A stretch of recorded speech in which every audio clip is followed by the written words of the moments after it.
Well, I'm feeling a bit stiff and sore today because for the last couple of days I've been moving with my wife, Meg, and a crew of 4 guys from Petaluma who arrived with a truck mid-morning on Friday.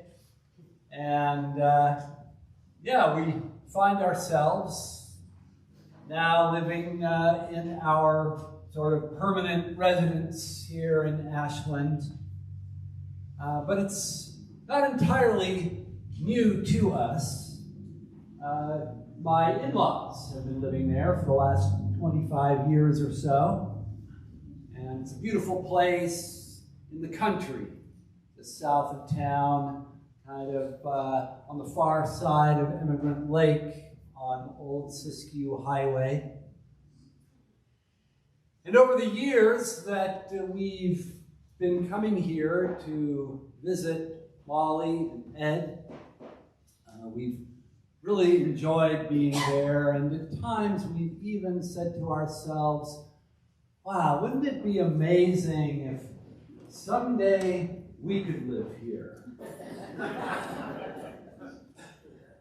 And when we left Petaluma at the beginning of March, it was still kind of up in the air where we were going to be living long term. We knew that my in-laws had spoken about possibly someday in the not too distant future downsizing and moving into Mountain Meadows. And maybe if everything just aligned perfectly, we could buy their house from them. But nothing was completely certain. And so when we have woken up there the last couple of mornings, we kind of have to pinch ourselves to make sure that it's really true, not just a dream. But it is one thing to imagine oneself living in a place and quite another to actually move into it. And as I said, the last couple of days, I should say that when the movers arrived on Friday morning and they started pulling things off of the truck, things we hadn't seen for several months, things that had occupied a particular arrangement in an entirely different house that we used to live in for 14 years down in the Bay Area. And of course, then carrying heavy objects, wanting to know immediately, where is this thing going? And I'm out by the truck, and Meg is in the house, and we're trying to kind of figure out on the fly, because we have a little bit of a plan, but not really, about where all of this furniture and all these books and boxes of cookware and dishes, where's it all going to go? And somehow it all ended up someplace. And so yesterday, I was down in the storeroom organizing that space so that things that weren't supposed to be in there could come out, and the things that needed to go in there could go in. And thought I had it arranged one way, but then after consulting with Meg, decided that that wasn't really quite right. The same was true of the arrangement of the sofas, and the den, and the bookcases, and the living room. So like I say, I'm a little sore today. The point being, it's one thing to imagine oneself in a place, and it's another thing to be there. And something, I think, a little like that is what happened to the followers of Jesus on that Pentecost morning that we heard about in the book of Acts today.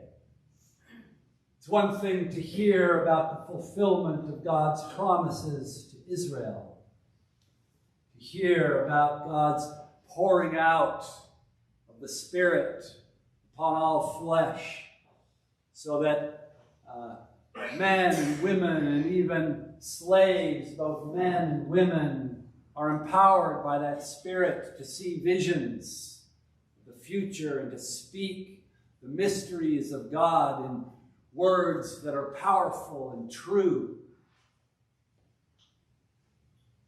It's one thing to hear about the Spirit coming and awakening in the hearts of all of God's people the knowledge of justice, so that they no longer have to rely on the written scriptures of the law, but have written in their own hearts how it is that we are supposed to live and relate to one another as human beings.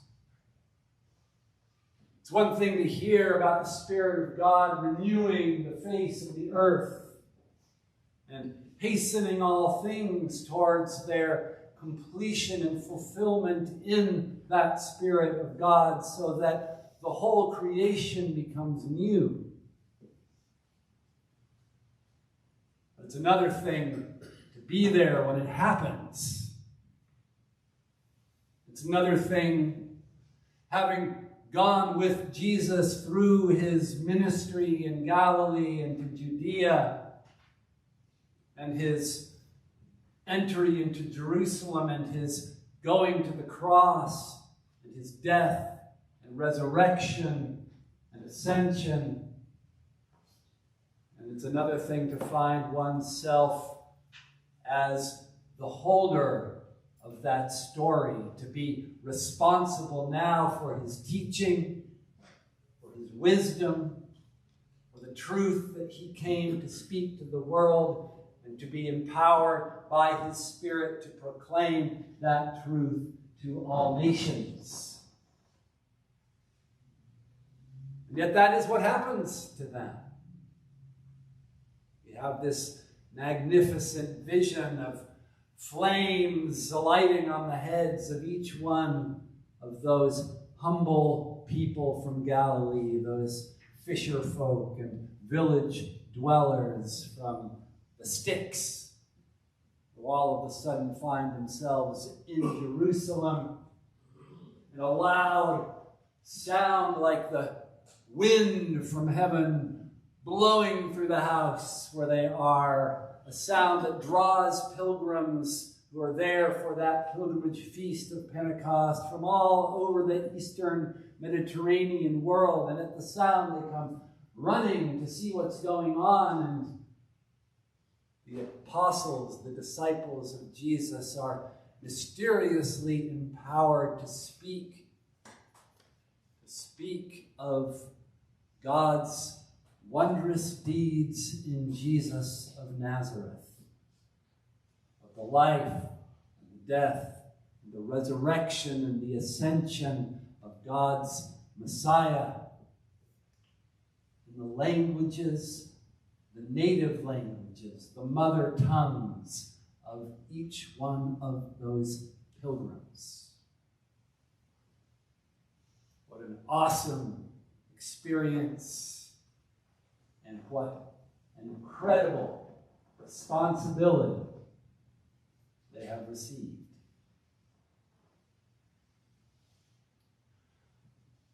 And we here at Trinity Church, we have a share in that responsibility.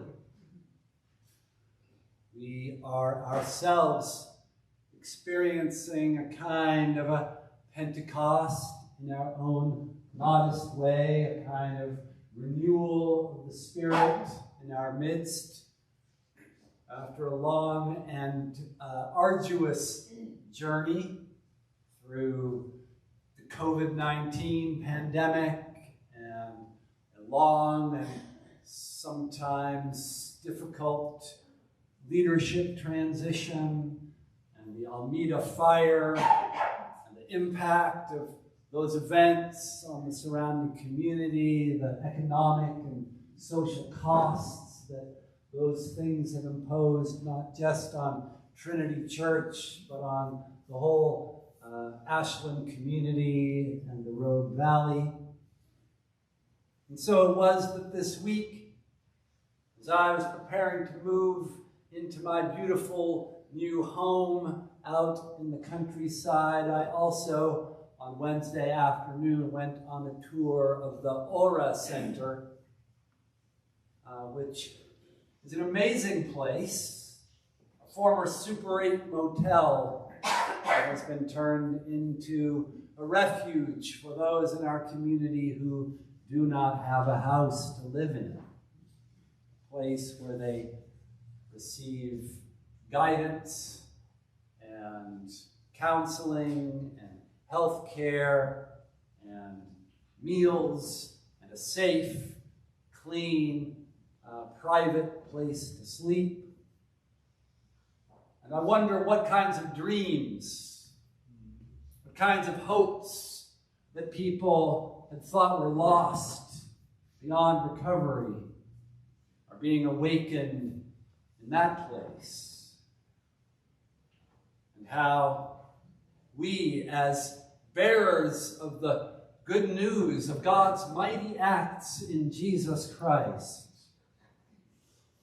might be able to speak to them in a language that they understand. Because each one of us, in our own way, I believe, has the gift of the Holy Spirit, is called and empowered by God to speak to others in their language. And that requires some care. It requires some deep listening and careful attention to when the opportunities present themselves, so that we're not just speaking some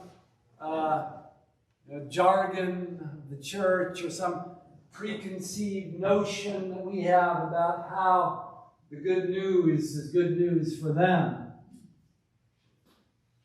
But each of us has relationships with people in our community, and each one of us is called to speak to somebody.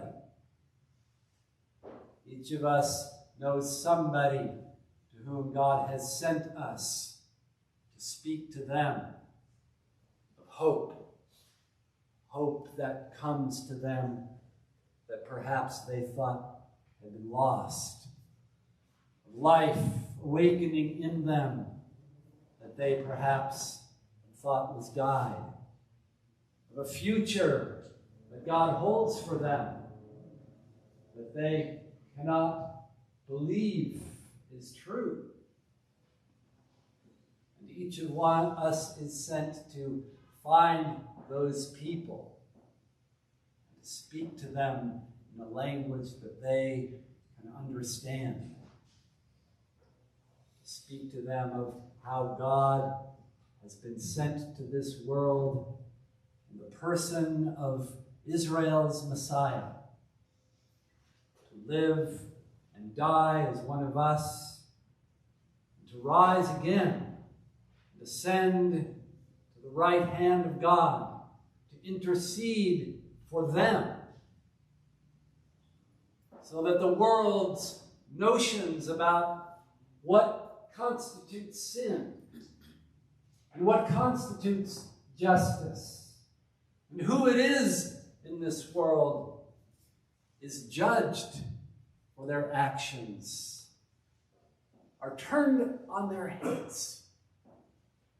People can see the awakening of something new, of a dwelling place in their lives, in their community, in their families, in their neighborhoods, where the Spirit of God seeks to abide, seeks to dwell, to heal, to comfort, to enliven and enlighten and transform, so that all things together can grow toward that beautiful vision that the prophets foretold, that Jesus embodied in his words and in his deeds. That new creation of all things, where all people live together in unity and in justice and in peace by the indwelling power of the Spirit of God. He speaks to each one of us in our inmost heart of hearts and calls us each by name in a language that we can understand.